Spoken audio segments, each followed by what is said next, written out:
So, kamusta po mga ka-Streetwise? Ako po si Takeru Miyamoto at welcome po sa aking munting channel. So, mga kababayan, ngayon meron po sila pinakakalat po na chismis na itong si Orly Gutesa ay posibleng mag-recant.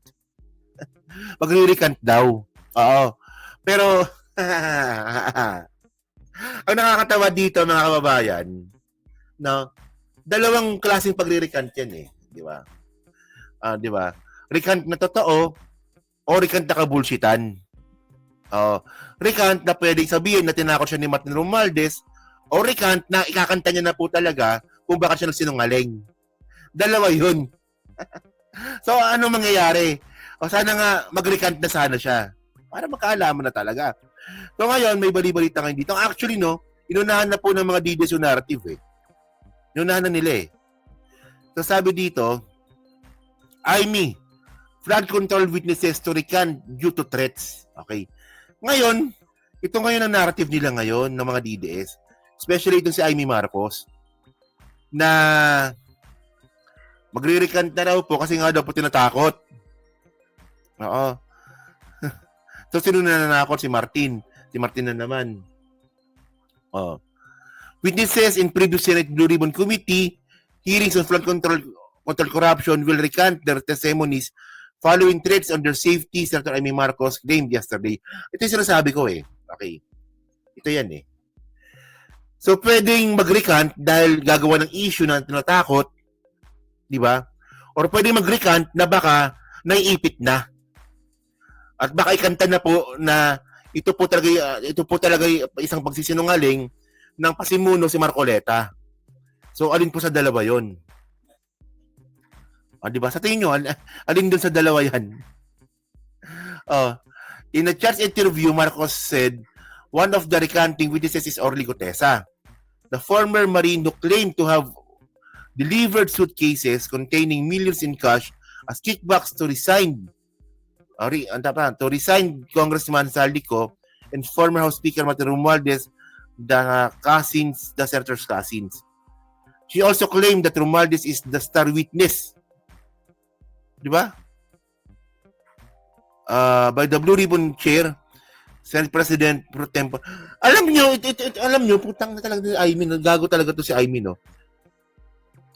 Hindi ko po makuha kung saan nila nakuha na magiging state witness si Martin Romualdez. Saan nila nakuha yun?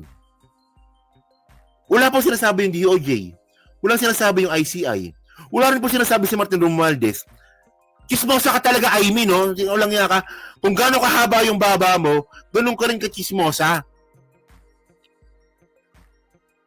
Di ba? Ito, chismosa naman po ito eh. Ngayon, in the first place, mga kababayan, kung kayo ba si Martin Romualdez, alam nyo si Gutesa pa yung sinungaling, di ba? Hindi na makita.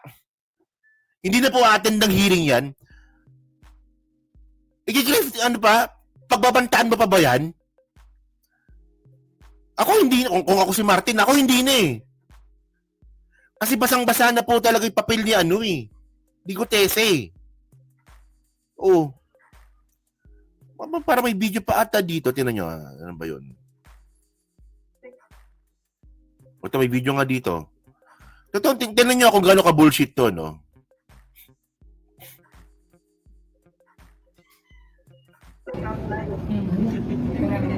Doon naman paputok eh, pasabot. Nasa yung witness Diba? At saka, yung 17 congressman na lang ang hahatakin. Hindi na star witness ang aking pinsan. Yun ata yung original plan eh. You have information in Yun ata yung original plan eh, no? Nagagawin daw po star witness si Martin Romualdez. Ewan ko lang, pero by the way, no? Meron palang plano na i-invite yung 17 na congressman doon nga po sa hearing nga po ni Ping Lacson sa Blue Ribbon Committee sa bukas, no? November 14. No? Well, syempre, uuna sa lahat, no? Meron tayong tinatawag na na interparliamentary courtesy. Alam niyo kung bakit ba nangyayari yung interparliamentary courtesy? Para hindi po mapolitika yung Senado at yung Kongreso. Kasi mukhang doon po kasi pabagsak yan eh. Kapag ang Kongreso nga po ay inimbestigahan yung kapwa niya legislation. Posibleng mapapolitika po yan. Diba? And by the way, no, ginawa rin po ni Bato de la Rosa yan eh. Di ba si Bato, ini-invite din po yan dun sa Quadcom. Hindi yan po umattend kasi yan din po yung sinisigaw ni Bato. Interparliamentary courtesy. No? Pero by the way, mga babayan, no, balikan natin ito sinasabi nga po ni Amy Marcos na mga ka-streetwise. Ang tagal-tagal ko na po nire-research yan. No? Nagagawin daw pong state witness si Martin Romualdez. Wala pong ganung statement ang sinasabi si Martin Romualdez, ICI, DOJ, at kung sino pa man. Ang gumawa lang po ng kwento po na yan, mga DDS lang din po. Kasi kahit din po ako mga babayan, no?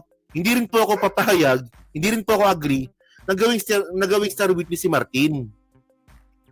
Hindi rin po agree doon. Gawa-gawa na po ng mga DDS yan eh. At sila kayo naman ni Aimee. Wala kang ebidensya, Aimee. Waka ng ina ka na naman, Aimee eh. Tanga-tangaan ka na naman eh. Sumasama ka kay Toby Chanko eh. Ebidensya muna bago magsalita. Nagreklamo ka kanina about sa arrest warrant nga ni Bato na mukhang hindi totoo. Ito sinasabi mo na naman, hindi rin naman totoo to eh. Walang yan to, sinungaling. Kung gaano kahaba yung babas, ganun din ka sinungaling. Oh. Yun ata yung original plan eh. You have information na hindi po darating si Congressman. Bago ata isip na hiya din sa sarili. Bago ang isip, hindi na a-attend ang information ninyo. Kasi ang dating narinig ko, magiging state witness, siya ang magiging star witness, bibigyan ng witness protection. Pwede ba naman yun? Niloloko na tayo ng lubus-lubusan. Wala nang ganun eh. Hindi nga, mga kababayan. Pahingi ako ng statement, pahingi ako ng ebidensya na talagang totoo yung ganung klaseng balita na may ewan ko ba, tanga naman ni Aimee. Chismosa talaga tong babae na to. Tingnan ninyo. Napanood nyo na ba yung Made in Malacanang at saka yung Martyr Murderer? Di ba? May mga chismis po doon. Di ba? Na parang, actually, hindi nga parang eh. Nasisiraan si PBBM. Kaya naman pala,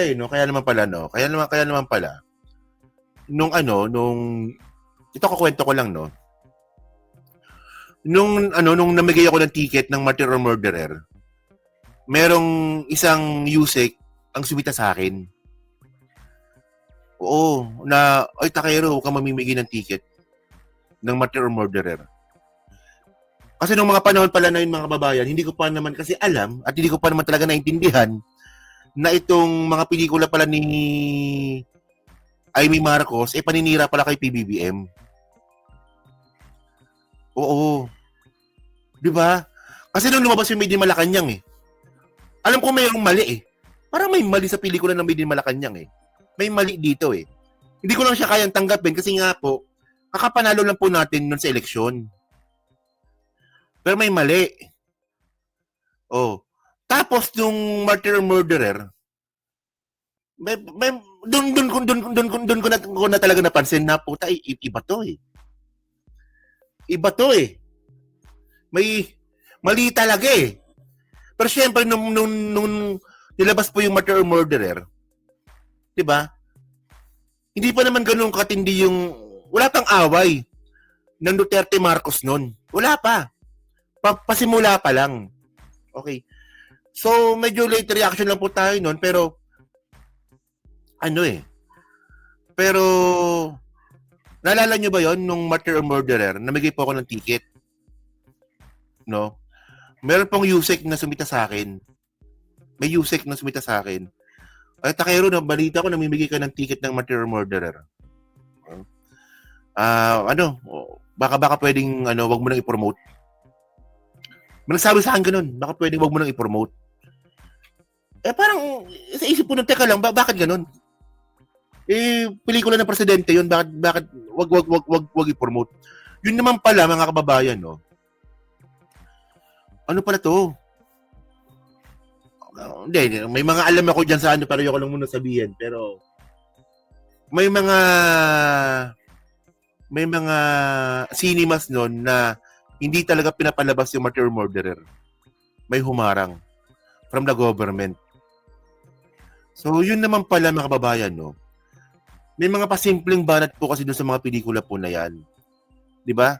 Sa pelikula po na yan, sa Made in Malacanang, tsaka Martyr Murderer, pinakita po doon na, na mahinang klase si Presidente Bongbong Marcos. Pinakita doon. Ako nakita ko talaga yun. Sinong nakapanood sa inyo? Martyr or Murderer, or Made in Malacanang, or both, o press 1. Mapapansin nyo yan eh.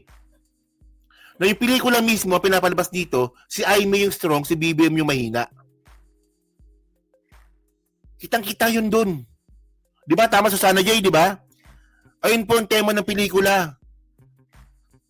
Si Aimee yung strong, si BBM yung mahina. Di ba? May mga part, di ba, na si BBM umiiyak. May mga part doon na si BBM, sinasermonan ni Apo Lakay. Di ba? May mga part doon na hindi alam ni BBM yung ginagawa niya, si Aimee to the rescue. O di ba? Ayun ang point ng pelikula. At meron pang pangyayari doon sa pelikula mga kababayan na parang ang sinasabi po nga po no na botong-boto itong si Apo Lakay sa girlfriend nga po ni PBBM na Charlotte ba pangalan nun? Alam mo ito na pangalan eh. I-comment nyo nga kung sino doon. Hindi sila sa Marcos eh. Di ba? Ayun din pa, pasimpleng patama din po yun kay First Lady Lisa Marcos. So paninira yung pelikula ng Martyr or Murderer at yung Made in Malacanang. Hindi lang natin nahalata noong mga panahon na yun. Pero ngayon, obvious na po ito. Oo. Pero maganda pa gawa. Pero, seriously, nag-enjoy ako sa pelikula. Oo, nag-enjoy ako. Oo, maganda yung pakagawa ni Daryl Yap doon. Continue nga natin to, sige. Thank you, ma'am. Yeah, but that's the original plan. But that's not what's gonna happen. Ang mangyayari ngayon, magre-recant ang mga testigo. Panoorin ninyo, sigurado ako dyan. Isa-isa yan, na biglang babaliktad. Dahil pre-measure, tinakot ang pamilya, at halos tinutukan ang asawa at anak. Sino yun? Eh, alam na ninyo kung sino yung pinakamatindi ang testimonya. Sigutesa, ma'am? Sabi ko nga sa inyo mga kababayan eh. Kasi pinakamabigat ang kanya. Alam nyo, no, mukhang magre-recant na po talaga itong si Gutesa. O, di ba? Claudia Bermudez. Charlotte tuloy. Claudia, oo. So ngayon mga kababayan, no, tinan ninyo ito yung gusto kong abangan natin dito eh. Kung magre-recant nga po itong si Gutesa, ano yung posibleng maging dahilan niya dito? 'Di ba? Posibleng tinuro lang, posibleng napilitan dahil nauto nga po ni Marcoleta, or posibleng ang sabihin niya tinakot. 'Di ba? Pero ngayon, base po dito kay Aimee Marcos, tinakot daw po. 'Di ba? Pero saan naman yung ebidensya? Ebidensya. Oo. Yung testimonya. Dahil doon, may personal knowledge at matapang na ibinunyag ang lahat. Talaga naman, tinakot ng todo-todo ang mga pobreng testigo. Hindi tama ito. Pero ang tanong nga mga kababayan, no? Sabi nga ni Ping Lacson hindi po tatayo yung ganyang klaseng testimony kung walang sumusuporta po na dokumento o ibang ebidensya. Hindi po tatayo ang isang narrative kung si Gutesa lang po nagsasalita. Di ba? Ang gawain nila. Ang sigutesa ng Sigutesa yun ang Sorry? May intention po ba na pagtakpan doon sa mga... Eh, syempre, klarong-klaro talaga. At alam naman namin na may iba pang mga testigo na pinipigilan na magsalita at ayaw kumbidahin. Ma'am, to clarify, si Sa palagay ko, kahit ano pang mag-recant dyan, kahit ano pang mangyari, kahit si Gutesa man at yung iba pang Marines ay magbaliktaran. Di ba sinisiraan na siya, nakumpisahan na, napeke daw, yung nag-notarize, nag-falsify daw. Gago talaga to, no? Putang na talaga. Gago talaga to, no? Sisiraan daw po yung nag-notarize, di ba? Gago talaga nito. So sabi ni Aimee, O, di ba, kita, hindi, mahaba-baba kasi nun eh. Oh, di ba, nakita ninyo, di ba? Na sinisiraan na nga siya, di ba? Na yung notarized. Mga kababayan, hindi po siya sinisiraan doon. Ang may sabi nun, NBI, at saka korte. Korte na mismo may sabi. Gaga! Haba-haba ng baba mo, sinungaling ka pa. Walang yan to. Puta, sinisiraan. Korte na nga may sabi. Na yung notarized peke. NBI na nga yung may sabi. Na yung pirma peke. Tapos sasabihin ni Amy Marcos, sinisiraan. Anong klaseng utak to, Amy? Puta, sobrang katangahan na tong ginagawa mo sa sarili mo eh. Alam nyo, dapat, no, ako, ano eh, parang nakakawala na po ng respeto tong ginagawa ni Amy sa sarili niya eh. Sinisiraan. Gaga eh, no? Ano-ano ang sinasabi? Wala naman naniniwala na sa inyo. Linilin lang ninyo ang sambayan ng Pilipinas. Alam nyo, yung panilin lang dito, no, yung ginawa ni Gutesa, no, na ituturo niya, no, na tuturo niya si Martin na wala namang ebidensya. Bunganga niya lang. At yung panilin lang pa dito, no, na wala namang ebidensya yung sinabi ni Gutesa, sinasakyan nyo pa. Wala man lang kayong guts o paggamit ng common sense na, Uy, Gutesa, mabigat yung paratang mo. Anong ebidensya mo? Wala man lang nakapagtanong sa inyo ng ganon? O si Ping Lacson lang, si Ping Lacson. Siya. Di ba? Pero ang Pilipino, hindi na po magpapaloko. Ma'am, So, ma'am, yung pamilya na tinakot. Hindi. Loko-loko pa rin yung mga Pilipino. Kita mo, nanalo ka pa. Ayan mga loyalista. Ito, binoto nyo, Alam niyo mga kababayan, ito yung ano eh. May nanakit po ako sa mga ibang loyalista sa totoo lang eh. Di ba? Kasi mga kay Streetways, no? Marami din pong mga loyalista ang bumoto kay Amy. Ang rason nila, loyalista kami. Marcos yan, buboto namin yan. Kung ganun po yung naging rason ng mga ibang mga loyalista, kung bakit nila binoto si Amy, wala na po kayo pinagkaiba sa mga DDS. Di ba yung mga DDS, ganun, di ba? Duterte kami, kahit ano mangyari. Kasi DDS kami. Actually, nakakatawa nga, no? Kasi nung nakarang eleksyon, nahati po yung mga loyalista. Nahati. May mga loyalista na hindi binoto si Amy at saka pinopromote pa talaga na wag iboto si Amy. May mga ganun klaseng mga loyalista. Pero may mga loyalista pa rin po talaga na binoto si Amy. Alam nyo, dito Bichang kung may kasalanan yan sa totoo lang. Nilalaglag na yan si Amy. Siya lang talaga pinipilit lang talaga ni Toby na na i-promote pa ng alyansa eh. Tinan niyo, umalis na po si Amy Marcos sa alyansa. Pero ang utos pa rin po ni Toby Chanco, i-promote si Amy. Di ba? Kaya, ewan ko. Hindi nga. Diyan sa mga bumoto kay Amy. Ayan na, Imbis na makatulong sa kapatid, pabigat pa. Di ba? Ay kay Gutesa, kay Orly Gutesa. Basta, yun na yun. Abangan na lang ang susunod na kabanata. So nakita na siya, ma'am. Ha? Si Gutesa nakita na po. Basta, oo. Basta alam ko na magbabaliktaran ang mga testigo, asahan ninyo, tinakot ng tinakot. Tapos, yung mga gustong magsalita pa ay itinago o talagang sinabihan.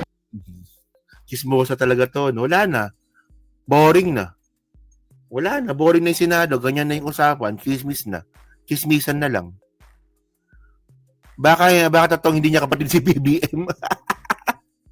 Baka nga, no? Di ko kasi mabanggit eh. Na na anak ni na iba tatay ni Amy. Kasi masisira dito yung nanay eh. Kaya di ko mabanggit yan eh. Pwede pang-asar, Amy Lacson, pero pang-asar lang.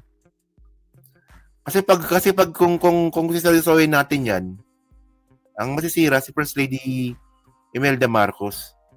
Parang hindi, parang So ito na nga mga kababayan, no.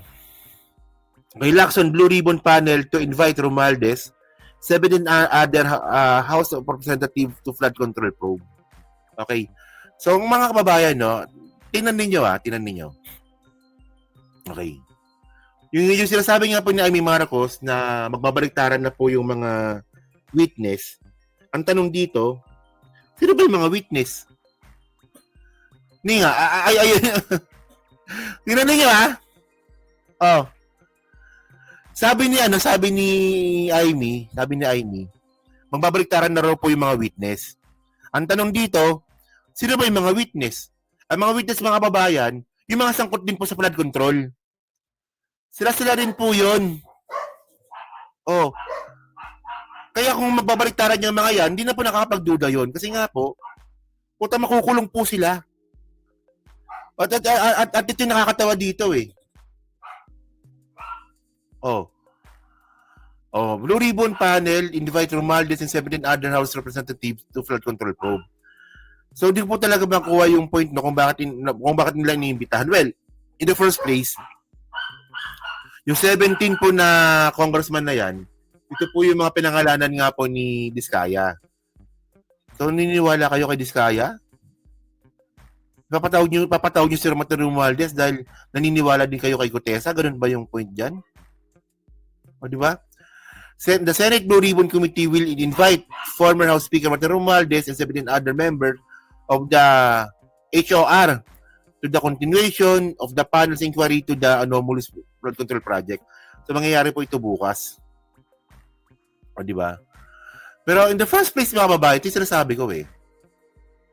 Di ba? Sana, bago nyo sana in-invite si Martin Romualdez, tsaka si Martin Romualdez muna kasi siya yung pinangalanan ni Gutesa eh. Dapat, may ebidensya muna from Gutesa. Pero nga lang, wala eh. Wala nga naman. Ngayon, wala pa rin. So, yun. Di ba? Sabi ni Mayor Dibico, yun nga, di ba? Sinungaling yung mga Diskaya tapos naniniwala kayo sa 17. Well, inan natin. No. So, yun mga kababayan, so kayo po, ano po mga sabi nyo nga po dito sa what do you call this? Dito nga po sa pag-invite sa mga 17 na congressman at saka dito nga po sa mga sinasabi nga po ni Amy Marcos. Diba na tinakot daw po yung mga testigo. Labo eh, no? So, yan.